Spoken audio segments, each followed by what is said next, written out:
Welcome back.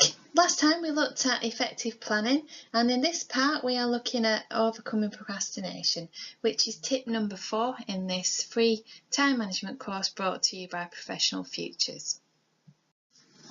So before we talk about how to overcome procrastination, we need to understand what procrastination actually is. So in my mind, one of the first things is putting things off that we should actually be doing. So for me, I would rather clean the oven than start a pile of marking. So that's me putting off things that I should be doing because I don't actually like it. The next thing would be avoiding high priority or challenging tasks. So an example for me would be planning a new course in a topic that perhaps I'm not used to. And the third thing that links to procrastination would be seeking comfort in doing tasks that you know that you're quite capable of completing. So for me it would be dealing with emails or doing a monthly stationery order, all these kind of mundane tasks that we know that we're perfectly capable of achieving.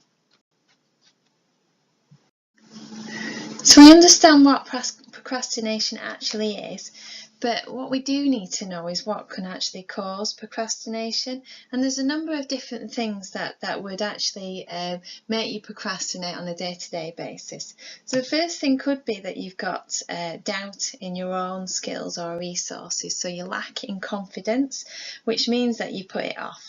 Okay. The next thing would be not knowing where to begin. So, for example, I get a lot of students telling me that when they come to produce an assignment that they just don't know where to start. So essentially a bit of a writer's block.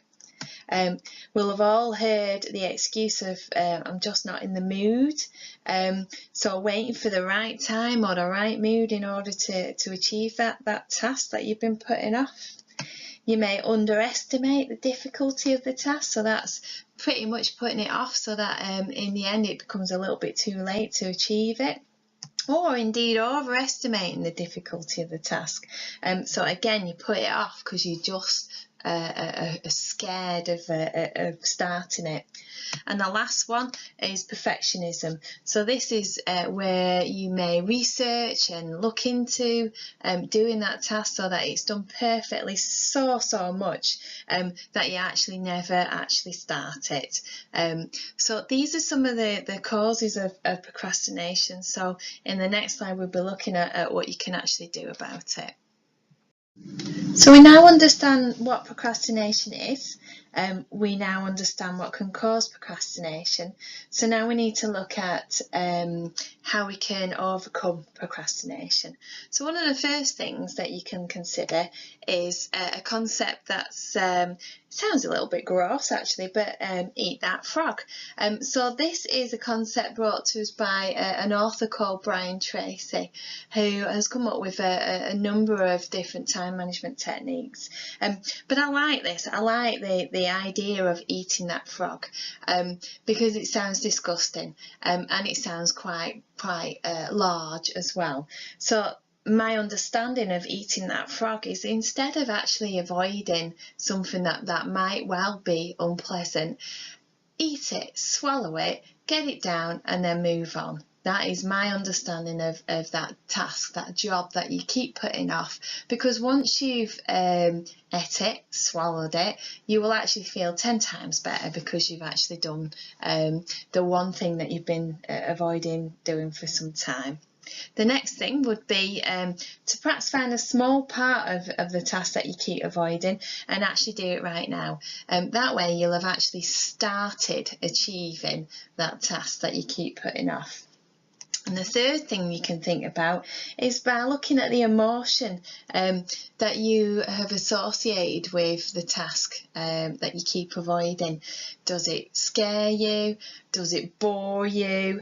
Are you lacking in confidence with that task? What will actually help you get on with achieving what you need to do and actually ticking that task off your to-do list?